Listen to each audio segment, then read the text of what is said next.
తెలుగు రాజ్యంకి స్వాగతం. నేను సత్యనారాయణ. బ్రిటన్‌లో ఎన్నికలు జరిగాయి. ఎన్నికల ఫలితాలు వచ్చాయి. ఆ ఫలితాలు చూస్తుంటే ఇప్పుడు భారతీయులందరూ కూడా చాలా మందికి ఆశాభంగం కలిగి ఉంటది.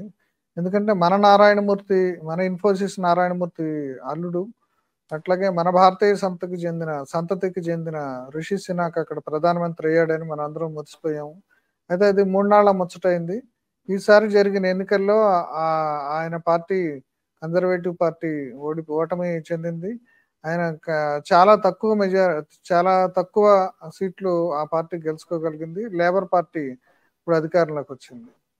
ఇప్పుడు ఈ ఇప్పుడు ఈ ఎన్నికల ఫలితాలు మన భారతీయ ఆర్థిక వ్యవస్థ మీద, భారత్ బ్రిటన్ సంబంధాల మధ్య కూడా చాలా ప్రభావం చూపెడతాయని చెప్పేసి విశ్లేషకులు అనుకుంటున్నారు. ఈ బ్రిటన్ లో జరిగిన ఎన్నికలు, కన్జర్వేటివ్ పార్టీ ఎందుకు ఓడిపోయింది, లేబర్ పార్టీ ఎందుకు గెలిచింది, ఇప్పుడు కాబోయే కొత్త ప్రధాని ఎవరు, ఈ అంశాలన్నింటినీ కూడా మనం డాక్టర్ వివిఎల్ఎన్ శాస్త్రి గారిని అడిగి తెలుసుకుందాం. ఆయన జూరిస్టు, ఆర్థికవేత్తే కాకుండా అంతర్జాతీయ వ్యవహారాలను ఆయన రెగ్యులర్ గా ఫాలో అవుతూ ఉంటారు. ఆయన చాలా దేశ విదేశాల్లో అనేక ఉన్నతమైన విద్యను అభ్యసించారు. ఇప్పుడు ఆయన అడిగి వివరాలన్నీ తెలుసుకుందాం. శాస్త్రి గారు నమస్కారం అండి. నమస్కారం అండి. ఇప్పుడు బ్రిటన్ లో ఎన్నికల ఫలితాలు వచ్చినాయి. ఏంటంటే నిజానికి ఫలితాలకు ముందే రిషి సునాక్ చేతులు ఎత్తేసాడని చెప్పారు. అప్పుడు ఆ ఎన్నికలకు సంబంధించిన ఆ ఫలితాలు, వాటికి సంబంధించి ఫస్ట్ ఇన్ఫర్మేషన్ తోటి మనం ప్రారంభిద్దామండి చర్చని. ఓకే, ఈ ఎన్నికల ఫలితాల్లో మెయిన్ గా మనం చూసినట్లయితే ఈ కన్జర్వేటివ్ పార్టీ ఏదైతే రిషి సునక్ లీడ్ చేశాడో ఆ పార్టీ ఘోరంగా ఓడిపోవడం జరిగింది. అంతేకాకుండా ఆయన మినిస్ట్రీలో ఉన్న వ్యక్తులు కూడా తమ యొక్క సీట్స్ ని కోల్పోయారు, ఎక్కువ నెంబర్స్ లోను.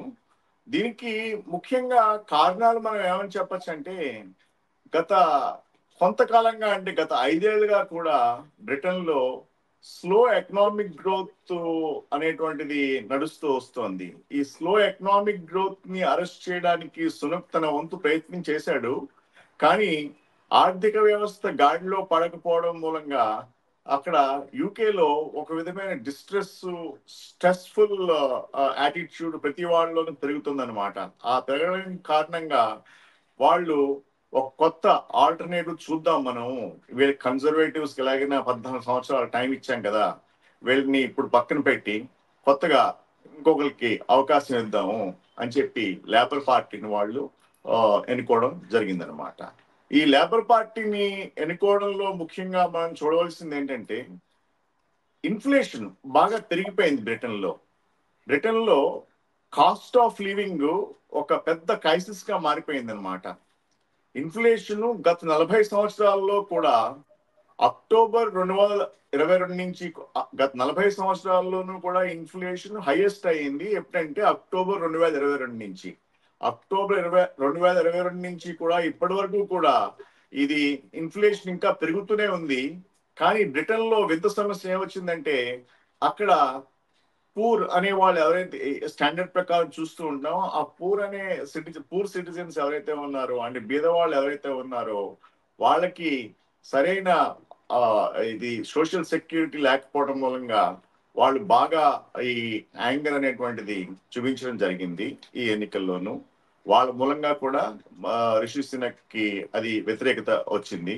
అంతేకాకుండా గత 10-15 సంవత్సరాల్లో కూడా ఎప్పుడైతే ఈ కన్జర్వేటివ్స్ వీళ్ళు లీడ్ లో వచ్చి గవర్నమెంట్ ని చేపట్టారో అప్పటి నుంచి కూడా వీళ్ళు ఎక్కువ పబ్లిక్ సర్వీసెస్ కి ఇది ఇంపార్టెన్స్ ఇవ్వలేదు. పబ్లిక్ సర్వీసెస్ కి ఇంపార్టెన్స్ ఇవ్వలేకపోవడం కారణంగా అక్కడ అన్ఎంప్లాయ్మెంట్ కూడా పెరుగుతూ వచ్చింది. అంతేకాకుండా నేషనల్ హెల్త్ సర్వీస్ అనేటువంటి సర్వీసెస్ అవి గోల్డెన్ స్టాండర్డ్ గా ఉండేవి అనమాట. యూనివర్సల్ గా అఫోర్డబుల్ హెల్త్ కేర్ అనేటువంటిది అవన్నీ ఉండేవి. అవన్నీ కూడా వాటిల్లో ఫండింగ్ సరిగ్గా జరగకపోవడం మూలంగా ఈ నేషనల్ హెల్త్ సర్వీసెస్ అవి బాగా ఎఫెక్ట్ కాబడ్డాయి. అంచేత ఆర్డినరీ సిటిజన్స్ ఎవరైతే ఉంటారో వాళ్ళందరికీ హార్డ్ టైం అనేటువంటిది చూడవలసి వచ్చింది. అంతేకాకుండా హెల్త్ కేర్ అనేటువంటిది బాగా ఎక్స్పెన్సివ్ అయిపోయింది అనమాట. ఆ ఎక్స్పెన్స్ రీజన్స్ ని మళ్ళా చర్చిద్దామండి. ఇప్పుడు రిషి సునాక్ ఇప్పుడు మన ఇన్ఫోసిస్ నారాయణమూర్తి అల్లుడు కాబట్టి మనందరూ కూడా ఆయన ప్రధాని అవ్వగానే ఇంకా మనల్ని పాలించిన దేశానికి మనాడు ఇప్పుడు ప్రధాని అయ్యాడని చెప్పేసి చాలా అనుకున్నాను. సంతోషించాము. ఇప్పుడు మన దేశంలో వీళ్ళందరూ కూడా ఆశాభంగం అయి ఉంటుంది అంటారా? అంటే నేను అది రిషి సునక్ ప్రెసిడెంట్ ఇది ప్రైమ్ మినిస్టర్ అవడం కూడా యాక్సిడెంటల్ గా అయ్యాడు. అతను మామూలుగా అతని క్యాండిడేచర్ చూపించి ఇతను ప్రైమ్ మినిస్ట్రియల్ క్యాండిడేట్ అని చెప్పి అతని టైంలో ఎలక్షన్స్ నడవబడలేదు. అతని ముందరున్న ప్రధాని రిజైన్ చేయడంతో ఆ ప్లేస్ ని పూర్తి చేయడానికి ఇతను మధ్యలో వచ్చాడు. కానీ అసలు యాక్చువల్ గా ఆ విధంగా మనం ఏమనుకున్నామంటే, మనం అతను ఇండియన్ నారాయణమూర్తి గారి తాలూకు అల్లుడు కాబట్టి మన ఇండియన్స్ ఇప్పుడు లైమ్ లైట్ లోకి వచ్చేసారు, వాళ్ళు రూల్ చేయడానికి వచ్చారు అనుకున్నాం. కానీ అతను ఆ క్రైసిస్ టైంలో ఒక ఆశాకిరణంగా చూశారు తప్పిస్తే, అతను వండర్స్ చేస్తారనుకున్నారు తప్పిస్తే, నేను అనుకోవడం ఇండియన్స్ వెళ్ళి యూకేని పరిపాలించడం అనేటువంటి విషయాలు అక్కడ రావు. ఎందుకు చేస్తుందంటే, గతంలోనే ఇండియన్స్ ఈవెన్ ఐర్లాండ్ పరిపాలించడం కూడా జరిగింది. మహారాష్ట్రియన్ ఒక వ్యక్తి ఐర్లాండ్ ప్రైమ్ మినిస్టర్ గా కూడా పనిచేశాడు. సో అది కొత్త కాదు. అదే విధంగా ఫిజీ చూసిన, అలాగే రకరకాల ఐలాండ్స్ ఉన్నాయి. ఆ ఐలాండ్స్ లో కూడా చాలా మంది మన ఇండియన్స్ పరిపాలిస్తూ వస్తున్నారు. అది కొత్త కాదు. కానీ అనేది ఏంటంటే, ఇండియన్స్ ఓన్ చేసుకోవడం అనేది because of the high profile background that Rishi Sunak had. అందుమూలంగా మన ఇండియన్స్ అతన్ని ఎక్కువగా గొప్పగా చెప్తూ, అంటే అతను యాక్సిడెంటల్ ప్రైమ్ మినిస్టర్ అంటారు. అవునండి, ఖచ్చితంగా యాక్సిడెంటల్ ప్రైమ్ మినిస్టర్. బికాజ్ అతన్ని క్యాండిడేచర్ మీద వెళ్ళి ఎలక్ట్ అయింది కాదు ఆ ఎలక్షన్. ఈ రిషి సునక్ గ్యాప్ ని ఫిల్ చేయడానికి మాత్రమే వచ్చాడనమాట. అంటే రిషి సునాక్ ముందు ఇప్పుడు బోరిస్ జాన్సన్ గానీ, లేదంటే లిస్ట్రస్ గానీ వాళ్ళిద్దరూ ఫెయిల్యూర్స్ కూడా ఇప్పుడు ఎలక్షన్ లో ఇప్పుడు వీళ్ళకి కన్జర్వేటివ్లకి వీళ్ళ డిఫీట్ కి కంట్రిబ్యూట్ చేసినాయి అని చెప్తున్నారండి. దాని మీద అబ్సల్యూట్లీ ఇప్పుడు బ్రిటన్ లో ఉన్న ప్రాబ్లమ్ రిషి సునక్ క్రియేట్ చేసింది కాదు. ఇప్పుడు బ్రిటన్ లో ఉన్న ప్రాబ్లమ్ బోరిస్ జాన్సన్ టర్మ్ నుంచి కూడా వస్తూ ఉన్నదే. బోరిస్ జాన్సన్ కూడా దీని పేరేంటి, ఈ క్రైసిస్ ని తాను నిర్మూలించలేనటువంటి భావంతో వెళ్ళిపోయాడు. అతను కూడా ఇంకో వేరే విధంగా కాదు. అదే టైంలో మీరు చూసినట్లయితే న్యూజిలాండ్ ప్రైమ్ మినిస్టర్ కూడా వెళ్ళిపోయింది రిజైన్ చేసేసేసి. బికాస్ ఆ క్రైసిస్ ని, అంటే ఫినాన్షియల్ క్రైసిస్ ని, పోస్ట్ కోవిడ్ ఫినాన్షియల్ క్రైసిస్ ని ఏ విధంగా ఎదుర్కోగలం అనేటువంటి విషయం వచ్చినప్పుడు వాళ్ళంతటిగా మాకు ఆ క్యాపబిలిటీ లేదని చెప్పేసి వెళ్ళిపోయినప్పుడు రిషి సునక్ యాక్సిడెంటల్ గా ప్రైమ్ మినిస్టర్ అవడం జరిగింది అనమాట. బట్ మీరు చెప్పినట్లుగా ఈ క్రైసిస్ అనేటువంటిది over a period of time Britain లో అక్యూములేట్ అవుతూ వస్తుంది. ఏదైతే క్రైసిస్ కారణాలు నేను చెప్తూ వచ్చానో అవి మనం చూసినట్లయితే ఎకనామిక్ స్లో డౌన్ ఒకటి, లేకపోతే ఇన్ఫ్లేషన్ రైజింగ్ ఒకటి. ఏమండి, అదే పాండమిక్ తోటి కూడా కొంత వాళ్ళకి added fuel to the fire అయింది అనమాట. అంతకుముందు పాండమిక్ ముందర నుంచి కూడా యూకే ఎకానమీ స్లో డౌన్ అవుతూ వచ్చింది. బట్ కానీ పాండమిక్ తో అది added fuel to the fire కింద మారిందనమాట. అదే అండి. అంటే ఇప్పుడు ఇంకా అదే ఇందాక మీరు చెప్పినట్టు పబ్లిక్ హెల్త్ కి సంబంధించి బ్రిటన్ సిస్టమ్ చాలా ఆదర్శవంతమైందని చెప్పేసి అందరూ అనుకునేవాళ్ళు. అట్లాగే లిస్ట్రస్ హయాంలో కూడా ఆమె ఏదో ట్యాక్స్ కట్స్, అంటే సరైన ప్లాన్ లేకుండా ట్యాక్స్ కట్స్ ఇవ్వటము, అవి ఇంప్లిమెంట్ కాకపోవటం, ఇది కూడా కొంత దెబ్బ అని చెప్తున్నారండి. అవును, కరెక్ట్. బికాస్ ట్యాక్స్ ఎకానమీని హోలిస్టిక్ గా చూసినప్పుడు ట్యాక్స్ కట్స్ ఐసోలేషన్ లో చేసేస్తే అది కూడా ఇన్ఫ్లేషన్ యాడ్ అవుతుంది. ట్యాక్స్ కట్స్ చేసేయడం మూలంగా ప్రజల దగ్గర ఉన్న డిస్పోజబుల్ ఇన్కమ్ పెరుగుతుంది. ఆ డిస్పోజబుల్ ఇన్కమ్ పెరగడం మూలంగా వాళ్ళకి ఎక్కువ పర్చేసింగ్ కెపాసిటీ వస్తుందనేటువంటిది మిథ్య. ఎకనామిక్స్ లో మనం ఏం చూడాలంటే అన్ని పారామీటర్స్ ని హోలిస్టిక్ గా చూసి మెజర్స్ తీసుకోవాలి. కానీ పాపులిస్టిక్ గా మనం చెప్పేయచ్చు, మీకు ట్యాక్స్ తగ్గిస్తాము, ట్యాక్స్ తగ్గించి మీ దగ్గర డిస్పోజబుల్ ఇన్కమ్ పెంచుతాము అని చెప్పొచ్చు. ఆ చెప్పడం వల్ల కొన్ని ఓట్లు పడితే పడచ్చు. కానీ అనేది ఏంటంటే, అది ఒక పాపులిస్టిక్ మెజరే అవుతుంది. కానీ దానివల్ల లాంగ్ టర్మ్ లో ఎకానమీకి ఒక విధమైన ఏమంటాం మనం, ఒక విధమైన దెబ్బ ఏర్పడే అవకాశం ఉందన్నమాట. అదే ఇప్పుడు మనం చూస్తున్నాం యూకేలో కూడా. ఇప్పుడు ఏంటంటే మెయిన్ గా ఇన్ఫ్లేషన్ పెరిగిపోయింది. ఇన్ఫ్లేషన్ పెరిగిపోవడంతో ఆదాయం తక్కువైంది, వ్యయం ఎక్కువైపోయింది. తర్వాత ఏంటంటే అఫోర్డబుల్ హెల్త్ కేర్ అనేటువంటిది లేకుండా పోయింది, సోషల్ సెక్యూరిటీ పోయింది, ఆర్డినరీ సిటిజన్స్ కి బ్రతుకు దుర్భరం అవుతోంది.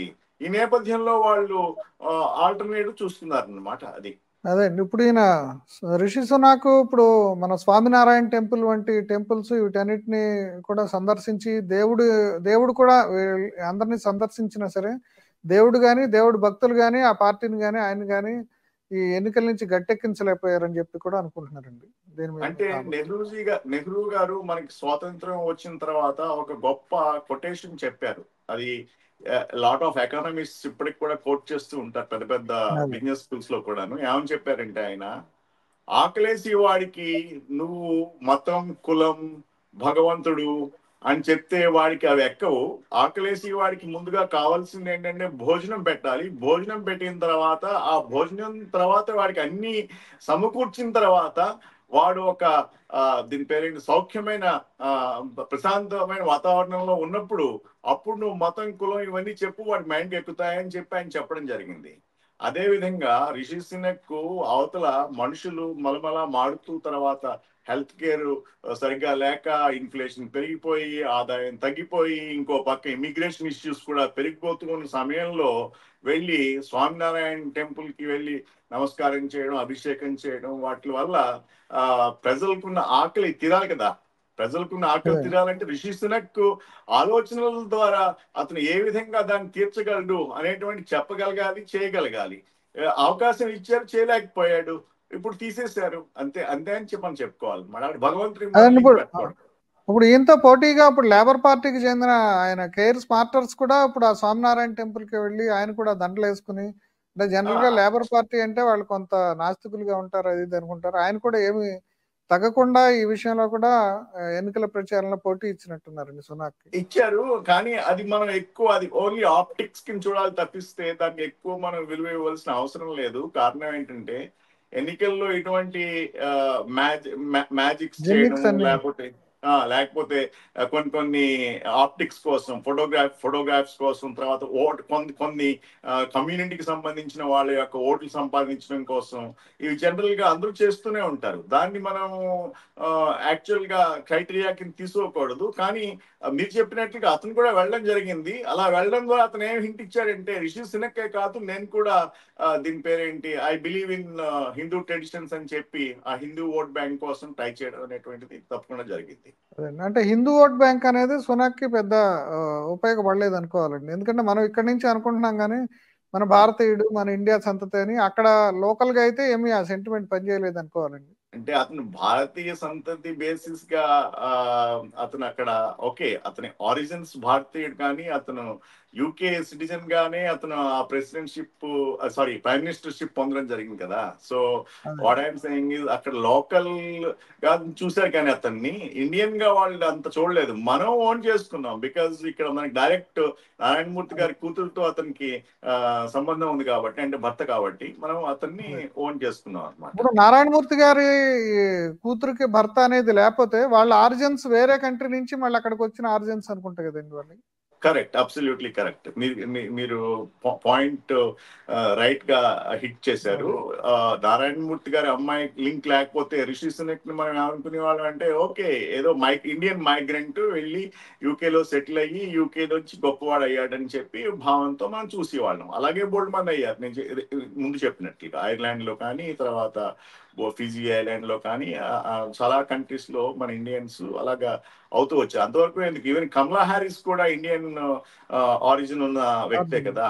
వాళ్ళ అమ్మగారు వచ్చి చెన్నై నుంచి ఆవిడ. సో ఆవిడ అక్కడ సైంటిస్ట్ గా ఉండి పొజిషన్స్ లో ఉండడం మూలంగా ఒక బ్లాక్ ఆఫ్రికన్ తో పెళ్లి చేసుకుంటే కమలా హ్యారిస్ పుట్టడం జరిగింది. So Kamala Harris హెర్సెల్ఫ్ states that she has Indian origin అని చెప్పి. సో ఆ విధంగా చూసినట్లయితే గత డికేడ్ లో చాలా మంది ఇండియన్స్ ని టాప్ పొజిషన్స్ లో, అంటే ఇండియన్ సంబంధం ఉన్న వాళ్ళని, ఇండియాతో సంబంధం ఉన్న వాళ్ళని మనం టాప్ పొజిషన్ లో చూస్తూ వచ్చాం. ఇప్పుడు బ్రెక్సిట్ అనేది కూడా కొంతవరకు, ఇప్పుడు అంటే వీళ్ళు యూరోపియన్ యూనియన్ నుంచి విడిపోవటం అనేది కూడా కొంతవరకు ఈ కన్జర్వేటివ్ల డిఫీట్ కి దారితీసింది అంటారా? అంటే బ్రెక్సిట్ అనేటువంటిది కన్జర్వేటివ్స్ ఉన్న, లేబర్ పార్టీ వాళ్ళు ఉన్న, అది జరగవలసిందే. కారణం ఏంటంటే యూకే ఎక్కువ కోల్పోతుంది అనమాట. మొత్తం యూరోపియన్ యూనియన్ లో యూకేని ఎక్కువ మిగతా యూరోపియన్ యూనియన్ కంట్రీస్ ఉపయోగించుకుంటున్నాయి, కానీ దానివల్ల యూకేకి అంత ఉపయోగం లేకుండా పోయి లోకల్స్ లో అన్రెస్ట్ ఏర్పడుతూ వస్తుంది అనమాట.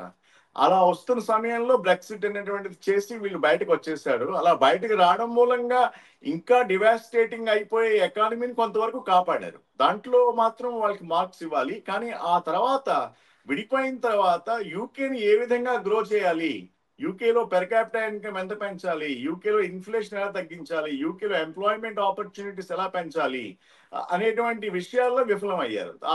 ఆ విఫలం అవ్వడం కారణంగానే ఇప్పుడు మనం ఈ రిజల్ట్ చూస్తున్నాం అనమాట. అదే అండి, ఒకప్పుడు చాలా ఉన్నత స్థితిలో ఉన్న ఇప్పుడు బ్రిటన్, ఇప్పుడు మనం మన మన ప్రధాని చెప్తున్నారు, ఇప్పుడు మనం బ్రిటన్ కంటే మనం పై స్థాయికి వెళ్ళాము, బ్రిటన్ మన తర్వాత స్థాయికి వచ్చిందని చెప్తున్నారు. అంటే ఈ రకంగా ఎకానమీ దెబ్బతింటానికి బ్రిటన్లో కారణం ఏంటండి?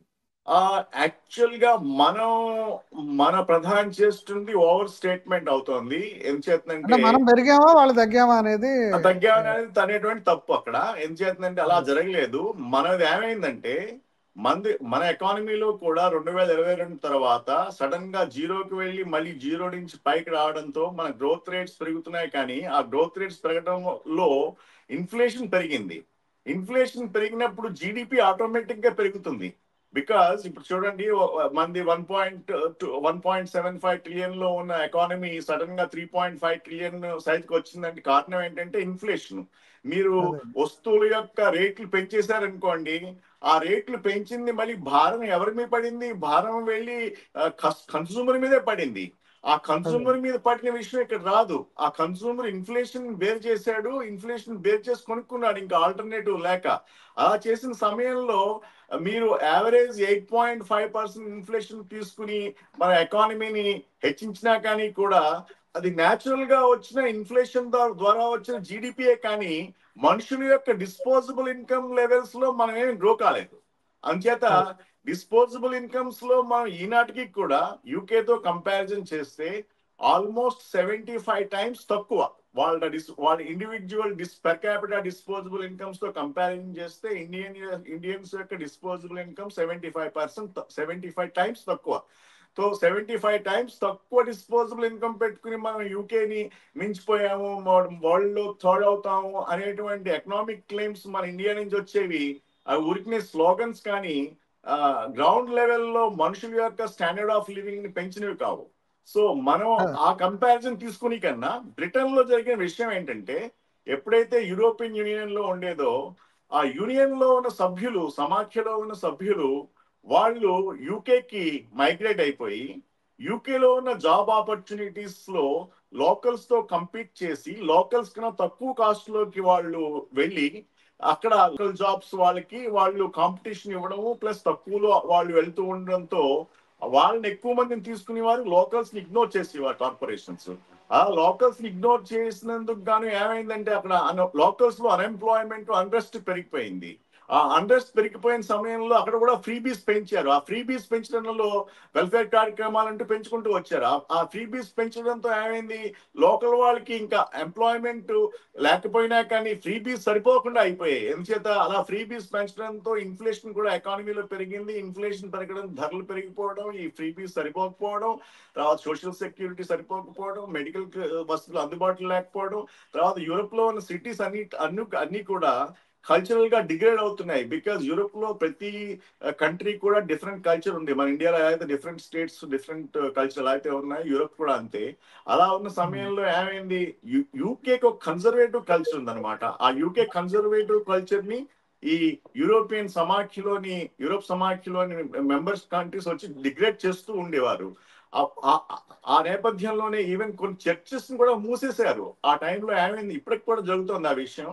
చర్చిలను మూసేయడం ఒకటి, చర్చిలను అద్దెకిచ్చేయడం మొదలు పెట్టారు అనమాట. మనం కావలసి వెళ్ళి ఒక టెంపుల్ పెట్టుకోవచ్చు ఆ చర్చ్ లో. ఆ విధంగా వాళ్ళు అంత స్థాయికి వస్తున్న సమయంలో ఈ కల్చరల్ రెబలియన్ అనేటువంటిది ఒకటి, తర్వాత అన్ఎంప్లాయ్మెంట్ రెబలియన్ అనేటువంటిది ఒకటి, ఇన్ఫ్లేషన్ కు ఉన్న వ్యతిరేకత ఒకటి, తర్వాత హెల్త్ కేర్ కి సరైన వసతులు లేకపోవడము, కల్పించలేకపోవడము, కాస్ట్ ఎక్కువైపోవడం ఒకటి, ఇవన్నీ కారణాలుగా మారినప్పుడు ప్రభుత్వం అనేటువంటిది దీనికి సొల్యూషన్ చూపించాలి. ఆ సొల్యూషన్ చూపించలేని కారణంగానే ఈ కన్జర్వేటివ్ పార్టీని ఓడించడం అనేటువంటిది జరిగింది అనమాట.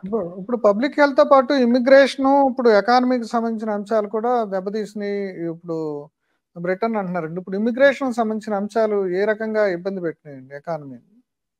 ఇమిగ్రేషన్ అంటే బేసికల్ గా బ్రిటన్ చేసిన తప్పు ఏంటంటే, ఈ టర్కీ నుంచి ఆఫ్ఘనిస్తాన్ నుంచి అసైలం సీకర్స్ ఎక్కువ మంది బ్రిటన్ లో వెళ్ళి స్థిరపడడం స్టార్ట్ అయిందనమాట.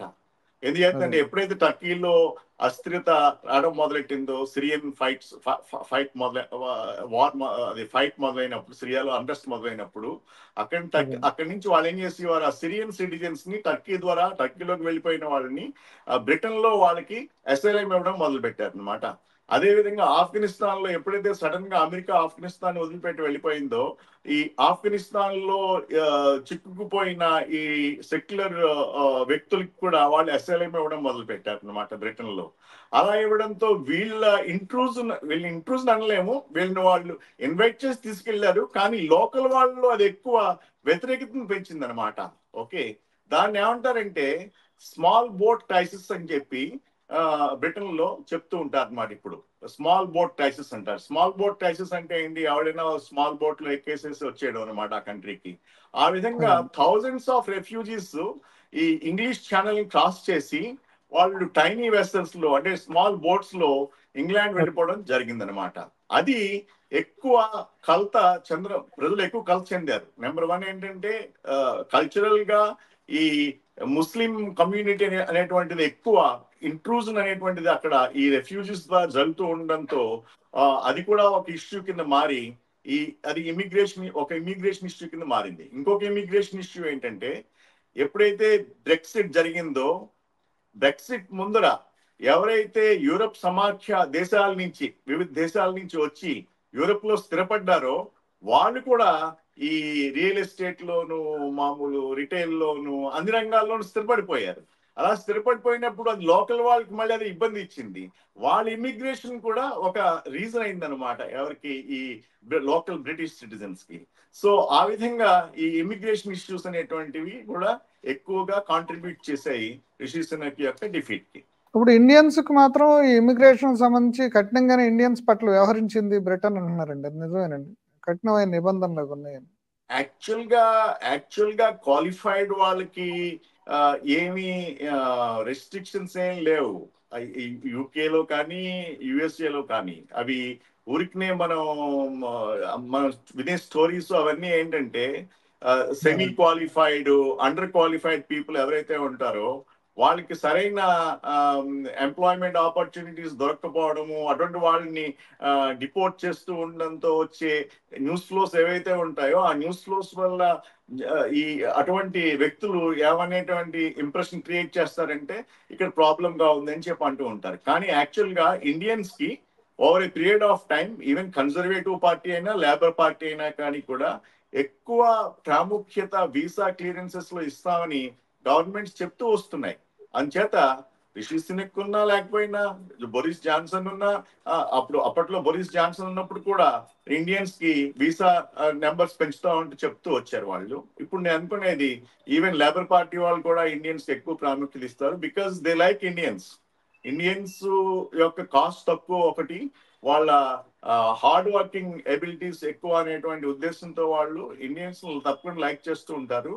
అందుచేత అక్కడ సరైన క్వాలిఫైడ్ పీపుల్ కి వీసా దొరకదు అనేటువంటిది ఒక రూమర్ తప్పిస్తే దాని గురించి అంత బోదర్ అవ్వాల్సిన పని లేదు.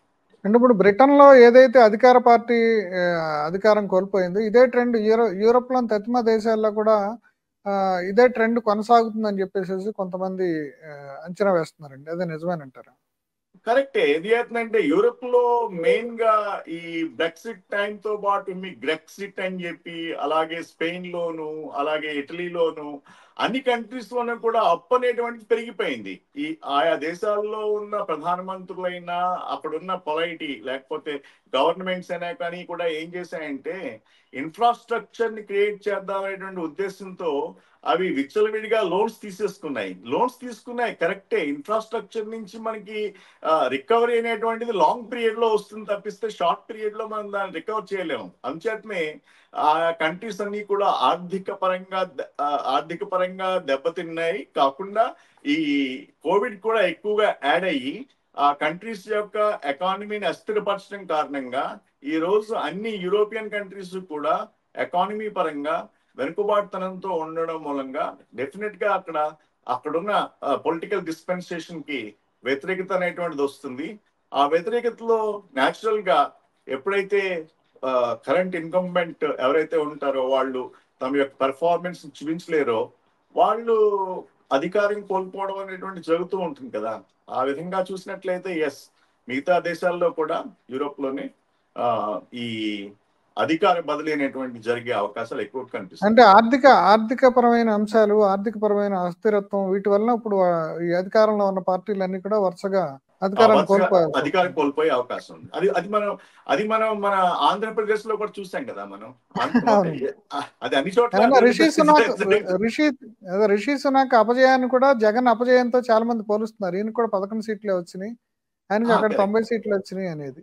అవును. ఎందుకంటే ఆంధ్రప్రదేశ్ లో కూడా బేసిక్ గా వెల్ఫేర్ మీద ఎక్కువ ఫోకస్ చేసి ఎకానమీ మీద ఫోకస్ చేయకపోవడంతో అక్కడ ప్రజల్లో ఏమైంది, overall effect of welfare schemes అందరి మీద కనిపించలేదు అక్కడ. ఇప్పుడు అదే విధంగా చంద్రబాబు నాయుడు గారు కూడా ఆయన కూడా జగన్ కన్నా ఎక్కువ ప్రామిసెస్ చేశారు. నేను ఫ్రీ బీస్ ఇస్తానని చెప్పేసి, తర్వాత ఇంకా వెల్ఫేర్ ప్రోగ్రామ్స్ డబుల్ చేస్తానని చెప్పి కూడా ఆయన ఓపెన్ గా ప్రామిసెస్ చేశారు. ప్లస్ ఆయన డెవలప్మెంట్ మీద కూడా ఫోకస్ పెడతా అని చెప్పారు. ఆయన ట్రై చేస్తున్నారు. బట్ ఆయన ట్రై చేసిన దానికి సెంట్రల్ గవర్నమెంట్ నుంచి సపోర్ట్ రాకపోయినట్లయితే, ఆయన అన్కండిషనల్ గా సపోర్ట్ సెంట్రల్ గవర్నమెంట్ ఇచ్చినప్పటికీ ఇప్పుడు బ్రిటన్ లో కూడా ఇట్లాగే కన్జర్వేటివ్స్ ఎక్కువ ప్రామిసులు చేయటం వల్లనే వాళ్ళు అధికారంలోకి వచ్చారంటారా? అంతే. ఇప్పుడు న్యాచురల్ గా జరిగేదే అది. మీరు ఎక్కడ లేబర్ పార్టీ ఇప్పుడు అధికారంలోకి వచ్చింది కదా. లేబర్ పార్టీ ఎందుకు అధికారంలోకి వచ్చిందంటే అది ఏం చెప్తుంది, నేను ఎకానమీని బాగు చేస్తాను, ఇన్ఫ్లేషన్ తగ్గిస్తాను, హెల్త్ కేర్ ఇంప్రూవ్ చేస్తాను, మీ అందరి దగ్గర డబ్బులు ఎక్కువగా ఉండేలా చేస్తాను మీ చేతుల్లో. వీళ్ళు విఫలమయ్యారు, 14 ఏళ్ళు వీళ్ళు అధికారంలో ఉన్నారు, వీళ్ళు ఏం చేయలేదు, మేము చేస్తాం అని చెప్పి అది ప్రామిసెస్ చేసుకుంటూ వచ్చింది. సో ఇప్పుడు వీళ్ళు ఏమనుకున్నారు, వీళ్ళని మనం చూసాం కదా ఇన్నేళ్ళు, వీళ్ళకి కూడా అవకాశం ఇచ్చి చూద్దాం అని చెప్పి వాళ్ళకి ఇచ్చారు. సో అది యాంటీ ఇన్కంబెన్సీ అనేటువంటిది పెర్ఫార్మెన్స్ లేకపోతే ఎవరైనా దానికి సక్కం కావాల్సిందే. అదండి, ఇప్పుడు ఈ కైర్ స్మార్టర్ అనే ఆయన ఇప్పుడు ఈ లేబర్ పార్టీ తరఫున ప్రధాని అయ్యే అవకాశం ఉందని చెప్తున్నారు. మనం ఆయన ముందున్న సవాళ్ళు ఏంటండి? ఆయన ముందున్న ముఖ్య సవాళ్ళు ఏంటంటే, first and foremost social security allowances ని పెంచవలసిన అవసరం ఉంటుంది. ఓకే, ఇంకొకటి ఏంటంటే హెల్త్ కేర్ ఫెసిలిటీస్ ని. బ్రిటన్ లో ఏంటంటే మీరు ఒక వ్యక్తి ఎంఆర్ఐ తీయించుకోవాలన్నా, ఒక బ్లడ్ టెస్ట్ చేయించుకోవాలన్నా, లేకపోతే ఒక హాస్పిటల్లో డాక్టర్ తో అపాయింట్మెంట్ కావాలన్నా మంత్స్ టుగెదర్ వాళ్ళు వెయిట్ చేయాలి అపాయింట్మెంట్ తీసుకుని. సో ఈలోగా మనిషికి ఏదైనా అయితే దాన్ని పట్టించుకునేది ఎవరు? సో అటువంటి సెక్యూరిటీ ప్రజలకు లేదు పాపం అక్కడ. ఇంకా మన ఇండియాలో ఇంకా ఆ విషయంలో మనకి అందుబాటులో ఉంటాయి మన దగ్గర డబ్బు ఉన్నట్లయితే. కానీ నేను అనేది ఏంటంటే బ్రిటన్ లో అది కూడా అందుబాటులో లేదు వాళ్ళకి. సో అందుచేత వాళ్ళు మెడికల్ టూరిజం మన కంట్రీకి పోయి చేయించుకోవాల్సి వస్తుంది ఎమర్జెన్సీ ఉన్నట్లయితే. సో అందుచేత medical facilities plus medical urgency నిమిత్తం కేర్ టేక్ చేసే విషయాల్ని, ఆ విధంగా మెడికల్ అలవెన్సెస్, ఈ విషయాల్లో కూడా ఈ కొత్త ప్రైమ్ మినిస్టర్ ఫోకస్ చేయవలసి ఉంటుంది. అంతేకాకుండా ముఖ్యంగా ఇమిగ్రేషన్ ఇష్యూస్ మీద కూడా అతను చర్యలు తీసుకోవాల్సిన అవసరం ఉంది. ఇమిగ్రేషన్ అంటే ఎవరు కంట్రీకి కావాల్సిన వాళ్ళు, ఎవరు అక్కర్లేని వాళ్ళు. అంతేకాకుండా ఈ ఇమిగ్రేషన్ లో అసైలం పేరు మీద, రెఫ్యూజీస్ పేరు మీదుగా జనాలని అలౌ చేసి, చదువుకుపోని అలౌ చేసేసేసి బోట్స్ లో వస్తున్న వాళ్ళని అలా అలౌ చేయడం వల్ల ఆ ఇన్ఫ్లక్స్ అనేటువంటిది లోకల్ పాపులేషన్ మీద ఎంత ఎఫెక్ట్ పడుతుంది అని చెప్పి దాన్ని ఏ విధంగా నియంత్రించాలి, అవసరమైన వాళ్ళ యొక్క సంఖ్యను ఏ విధంగా పెంచాలి అనేటువంటి విషయాల మీద కూడా న్యూ డిస్పెన్సేషన్ ఫోకస్ పెట్టవలసి ఉంటుంది. అంటే బ్రిటన్ అనేది ఒక డెమోక్రటిక్ సాంప్రదాయాలు ఉన్న దేశం కాబట్టి మొత్తం ప్రపంచవ్యాప్తంగా ఉన్న రాజకీయ శరణార్థులందరూ అక్కడికి చేరే అవకాశం లభిస్తుంది. అక్కడ అసైలం కోరుతున్నారు, లిబరల్ గా అసైలం ఇస్తున్నారండి. దాన్ని మరి కఠినం చేస్తే మరి ఆ బ్రిటన్ కున్న ఒక ఆ డెమోక్రటిక్ వాల్యూస్, వాటికి సంబంధించిన ప్రెస్టేజ్ కూడా దెబ్బతింటుందేమో కదా. అంటే బ్రిటన్ మొత్తం ప్రపంచాన్ని ఏలిన దేశం కింద ఆ రెస్పాన్సిబిలిటీ తీసుకుంటూ ఉంటుంది. అంటే డెమోక్రసీ అని కాదు, డెమోక్రసీ ఎక్కడెక్కడ తిరుగుబాటు చేసిన వాళ్ళందరూ బ్రిటన్ చేరుతూ ఉంటారు. అది ఒకప్పుడు మనం ప్రపంచం వెళ్ళాం కదా, వీళ్ళంతా మన వాళ్ళే అనేటువంటి ఒక భావంతో వాళ్ళు లిబరల్ గా యాక్సెప్ట్ చేస్తూ ఉంటారు. కానీ అక్కడ ప్రాబ్లం వస్తుంది. ఇప్పుడు ఎందుకు చేస్తుందంటే, అది ఎప్పుడు యాక్సెప్ట్ చేయొచ్చు, మన లోకల్స్ కి తగినంత ఇవ్వగలిగినప్పుడు మనం చేయొచ్చు. మనం ఇంట గెలిచి రెచ్చగలమే వాళ్ళని మన దగ్గర తెలుగులో సామెత ఉంది కదా, ఇంట గెలిచి రెచ్చగలవకుండా ఇంటి వాళ్ళని అందరినీ మనం ఇబ్బంది పెడుతూ బయట వాళ్ళని కూడా రప్పించి ఆ ఇబ్బందుల్లో మీరు కూడా పాల్గొనండి అంటే అది రెబలియన్ అవుతుంది. సో అంచేత ఇది కంట్రోల్ చేయవలసిన అవసరం తప్పకుండా ఉంది, బికాజ్ అది లోకల్స్ యొక్క డిమాండ్ యాక్చువల్ గా. ఓకే, సెకండ్ థింగ్ ఏంటంటే ఈ ఎకానమీని, జీడిపిని పెంచడం ఒకటి, అలాగే net disposable income, per capital disposable income అనేటువంటిది పెంచడం అనేటువంటిది ఒకటి అనేటువంటి విషయాల మీద ధ్యాస పెట్టాలి.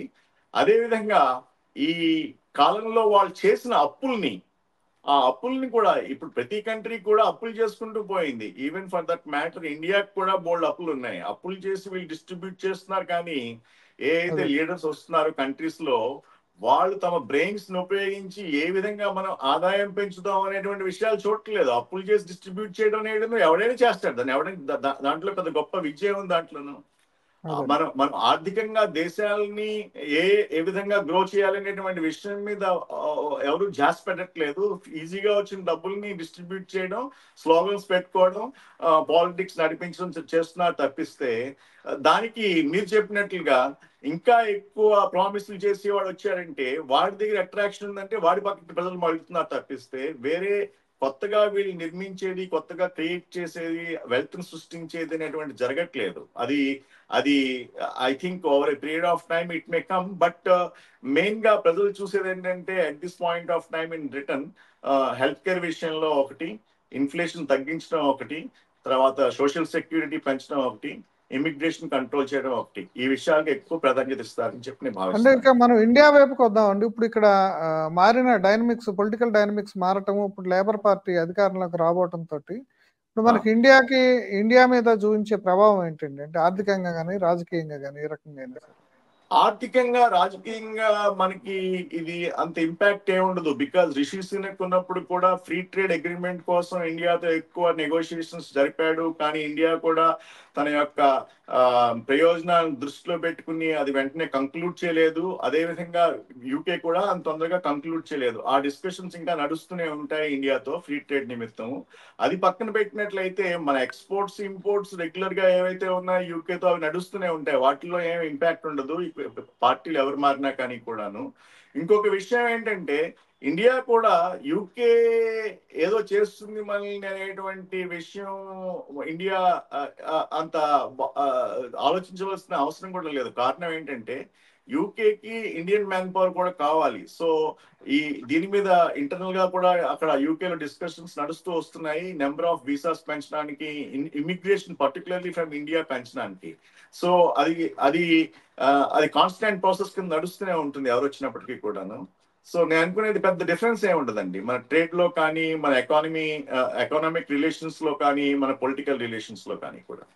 అదే ఇప్పుడు ఫ్రీ ట్రేడ్ అగ్రిమెంట్ అనేది ఇప్పుడు లేబర్ పార్టీ వచ్చాక అది ఇంకా వెనక్కిపోయే అవకాశం ఉందనే అవకాశం ఉందంటారా? అంటే ఫ్రీ ట్రేడ్ అగ్రిమెంట్ లో మనమే ఒప్పుకోవట్లేదు ఫస్ట్ ఆఫ్ ఆల్. అది వాళ్ళు మనల్ని లేబర్ పార్టీ వచ్చి మన ఫ్రీ ట్రేడ్ అగ్రిమెంట్ సైన్ చేస్తుంది అనేటువంటి కాదు, మనమే రెస్ట్రిక్షన్స్ పెడుతున్నాం యాక్చువల్ గా వాళ్ళకి. అంటే ఎందుకనండి? ఎందుకు పెడుతున్నాం అంటే ఈ ప్యారిటీ బేసిస్ మీదుగా మనకి ఆ వస్తువులు అందడానికి, ప్యారిటీ అంటే కొద్దిగా తక్కువ కాస్ట్ లో మనకి అందడానికి డ్యూటీస్ వాటికి రిలేటెడ్ విషయాల్లోనూ లెవెల్ ప్లేయింగ్ ఫీల్డ్ ఉండాలని చెప్పి. ఓకే, అదే విధంగా డంపింగ్ సిస్టమ్ లో కూడా ఒకవేళ చీప్ థింగ్స్ మన దేశానికి వచ్చి ఇక్కడ ఉన్న మ్యానుఫ్యాక్చరర్స్ దెబ్బతీయకూడదు అనేటువంటి విషయాల్లోనూ, ఈ విషయాల్లోనూ వేరే వేరే అంటే మెయిన్ గా డొమెస్టిక్ ఇండస్ట్రీకి ప్రొడక్షన్ ఇవ్వడం కోసం ఒకటి, అదేవిధంగా కన్సూమర్ ప్రొడక్షన్ నిమిత్తం అయితే ఒకటి, అదేవిధంగా డ్యూటీ ప్యారిటీ నిమిత్తం అయితే ఏంటి, ఈ విషయాల్లో కొంత దాని ఏమంటున్నా స్తబ్దత ఉంది అనమాట రెండు దేశాల మధ్య. అందుమూలంగానే సునక్ చాలా ట్రై చేశాడు, ఈవెన్ G20 టైంలో వచ్చినప్పుడు, అదేవిధంగా చాలా సార్లు ప్రధానమంత్రిని వివిధ దేశాల యొక్క మీట్స్ లో కలిసినప్పుడు అతను పుష్ చేయడానికి, అట్లీస్ట్ అది పుష్ అయితే అతనికి ఒక ఎలక్షన్ ట్రంప్ కార్డ్ కింద పనిచేస్తుందని చెప్పి అతను ట్రై చేయడం జరిగింది. కానీ ఇండియా ముందుకు వెళ్లకుండా దాంట్లో స్తబ్దత అనేటువంటిది పాటించడం జరిగింది. సో ఇప్పుడు లేబర్ పార్టీ వచ్చినా కానీ కూడా అది ఇండియా కండిషన్స్ ఒప్పుకుంటూనే ముందుకెళ్తుంది తప్పిస్తే వాళ్ళు కొత్తగా వచ్చి కండిషన్స్ పెట్టడానికి అనేటువంటిది ఏం లేదు. ఫైనల్ గా మనం క్లోజ్ చేసే ముందు ఈ ఎలక్షన్స్ యొక్క మొత్తంగా కూడా ఒక సమరీని చెప్తారు. ఈ ఎలక్షన్స్ దాని ప్రభావం ఇప్పుడు మనకి ఈ ఇండియా ఈ రిలేటెడ్ గా కానీ. ఈ ఎలక్షన్స్ యొక్క సమ్మరీ ఏంటంటే, రిషి సునక్ ఓటమి అనేటువంటిది మన ఇండియన్స్ ఓటమి కింద చూడడానికి లేదు. కారణం ఏంటంటే, అతన్ని మన ఇండియన్ కింద మనం భావిస్తున్నాం. ఎందుకు చేస్తుందంటే, నారాయణమూర్తి యొక్క అమ్మాయి కూతురు అతని యొక్క భార్య అవడం చేత, లేకపోతే అతను ఎప్పుడో long time back migrated family వాళ్ళది. ఒక చోట నుంచి మైగ్రేట్ అయ్యి మళ్ళీ అక్కడి నుంచి మైగ్రేట్ అయ్యి యూకేలో సెటిల్ అయిన వాళ్ళు. అయితే భారత్ సంతతికి చెందిన వ్యక్తి, అందుమూలంగా మనం ఎప్పుడు గర్వపడుతూనే ఉంటాము. సో ఇంకొక విషయం ఏంటంటే, అతను కూడా యాక్సిడెంటల్ ప్రైమ్ మినిస్టర్, కానీ అతను ప్రైమ్ మినిస్ట్రియల్ క్యాండిడేట్ కింద గతంలో ఎలక్షన్స్ విన్ అవడం జరగలేదు. అతను బోరిస్ జాన్సన్ యొక్క నేతృత్వంలో ఎలక్షన్స్ కంటెస్ట్ చేసి నెగ్గడం జరిగింది. బోరిస్ జాన్సన్ ఎప్పుడైతే ఎకానమీని గాడిలో పెట్టలేని చెప్పి తప్పుకున్నాడో, ఆ టైంలో లీడర్షిప్ క్రైసిస్ వచ్చినప్పుడు ఇతన్ని లీడర్ కింద ముందుకి తీసుకుని ఇతనికి లీడర్షిప్ అప్పగించడం జరిగింది. ఇతను కూడా లీడర్షిప్ లో ఎకానమీ బాగా డీప్ గా దుర్భర పరిస్థితుల్లోకి వెళ్ళిపోతున్న సమయంలో ఇతను ఏదో చేస్తాడని చెప్పి అనుకున్నారు. కానీ ఇతను కూడా ఏమి చేయలేకపోయిన కారణంగా ఇప్పుడు ఆల్టర్నేటివ్ అనేటువంటిది, యాంటీ ఇన్కంబెన్సీ అనేటువంటిది యాడ్ అయ్యి, ఈ తప్పులు ఇతను చేసినవి కాకపోతే ఏ తప్పులు అంటే మనం ఏది చెప్పుకున్నాం, ఇన్ఫ్లేషన్ అయినా, ఎకానమీ యొక్క డౌన్ఫాల్ అయినా, లేకపోతే ఇమిగ్రేషన్ ఇష్యూస్ అయినా, లేకపోతే హెల్త్ కేర్ ఇష్యూస్ అయినా, ఇవన్నీ కూడా over a period of time accumulate అయితే వచ్చాయి గత ఆల్మోస్ట్ 14 years నుంచి. ఆ అక్యుములేట్ అవుతూ రావడం మూలంగా యాంటీ ఇన్కంబెన్సీ ఏర్పడి ఇతను ఓడడం జరిగింది. ఇతను ఓడిపోవడం మూలంగా ఇండియా యొక్క సంబంధాలు యూకేతో ఏమి దెబ్బతినే అవకాశం లేదు. కారణం ఏంటంటే, ఫైనల్ గా ఇప్పుడు ప్రపంచ రాజకీయాల మీద ఇప్పుడు ఈ ఏదైతే అధికార మార్పిడి జరిగిందో దాని ప్రభావం ఏమైనా ఉంటుందంటారు? బ్రిటన్ లో జరిగిన అధికార మార్పిడి ప్రభావం. పార్టీ వచ్చింది కాబట్టి వాళ్ళ పాలసీస్ వేరే ఉంటాయి, కన్జర్వేటివ్స్ పాలసీస్ వేరే ఉంటాయి కాబట్టి. ఇప్పుడు అమెరికా, రష్యా, ఫ్రాన్స్ ఇట్లాంటి అంటే మోర్ ప్రొటెక్షనిజం కి వెళ్ళే అవకాశం ఉంది. అంటే మోర్ ప్రొటెక్షనిజం అంటే, ఇప్పుడు చూడండి, ట్రంప్ ఏదైతే ఏ విధంగా అయితే అడ్మినిస్ట్రేషన్ చేసేవాడో, అంటే ఆటోక్రాటిక్ కింద కాదు, అరిస్టోక్రాటిక్ కింద కాదు. అంటే ఏంటంటే డొమెస్టిక్ ప్రొటెక్షన్ అమెరికా ఫస్ట్ అని ట్రంప్ అన్నాడు కదండి అట్లా. సో అదే విధంగా ఇక్కడ కూడా బ్రిటన్ ఫస్ట్, బ్రిటన్ యొక్క ఇంట్రెస్ట్ ఫస్ట్ అనేటువంటి భావంతో గవర్నెన్స్ అనేటువంటిది నెక్స్ట్ ఈ టర్మ్ లో మనం చూడబోతున్నాం అనమాట. అంటే ఇప్పుడు ఈ లిబరలైజేషన్, గ్లోబలైజేషన్ ఇవన్నీ కూడా కొంతవరకు వెనకబడే అవకాశం ఉందంటారు. లిబరలైజేషన్, గ్లోబలైజేషన్ కూడా మీరు 1991 నుంచి కూడా వేరియస్ కంట్రీస్ యొక్క ఎకానమీస్ ని పరిశీలిస్తే అవి కన్వీనియంట్ గా వెనకబడుతూ ఉండడం, కన్వీనియంట్ గా ముందుకు వస్తూ ఉండడం జరుగుతూ ఉన్నాయి. అంచేత ఏ పార్టీ యొక్క ఆశయం ఉందో ఆయా పార్టీల యొక్క ఆశయాల ప్రకారం వాళ్ళు ముందుకు తీసుకెళ్లారు. కానీ లిబరలైజేషన్ అనేటువంటిది కంటిన్యూస్ ప్రాసెస్ అందరూ చెప్తారు, కానీ కొంతమంది స్లో డౌన్ చేస్తారు. మళ్ళీ లిబరల్ పార్టీలు ముందుకు వచ్చినప్పుడు వాళ్ళు కొద్దిగా అగ్రెసివ్ గా ముందుకు తీసుకెళ్తూ ఉంటారు అనమాట. అదే మొత్తంగా కూడా ఇప్పుడు బ్రిటన్ లో జరిగిన ఎన్నికల ఫలితాలు కొత్తగా లేబర్ పార్టీని అధికారంలోకి తీసుకొచ్చింది. ఇప్పుడు దీనివల్ల ఇప్పుడు ఇండియా బ్రిటన్ సంబంధాలు పెద్దగా దెబ్బతినేది ఏం లేదు. మెయిన్ గా ఆర్థిక అంశాల ఆధారంగా ఇప్పుడు అక్కడ హెల్త్, పబ్లిక్ హెల్త్ ఇట్లాంటి ఇష్యూస్ అన్ని కూడా దెబ్బతింటాం. దానివల్ల ఇప్పుడు ఈ ఎన్నికల్లో ఇప్పుడు వీళ్ళు కన్జర్వేటివ్స్ ఓడిపోయారు. నెక్స్ట్ చాలా ఛాలెంజెస్ కూడా లేబర్ పార్టీ ముందు ఉన్నాయని చెప్పేసి శాస్త్రి గారు చెప్తున్నారు. ఈ విషయాలన్నీ మనకు చెప్పినందుకు థ్యాంక్స్ అండి శాస్త్రి గారు. నమస్తే. Please do subscribe to Telugu Rajyam channel. Please do subscribe to Telugu Rajyam channel. Please do subscribe to Telugu Rajyam channel. Hi అండి, నేను మీ ఆర్పీని, నెల్లూరు పెద్దారెడ్డి చేపల పులుసు ఓనర్ని. మీరు తెలుగు రాజ్యం అనే ఈ యూట్యూబ్ ఛానల్ సబ్స్క్రైబ్ చేసుకుని మంచి మంచి వీడియోలతో వస్తారు. Thank you so much. Hi people, I'm Sonakshi Verma and you please watch Telugu Rajyam and please subscribe to the channel.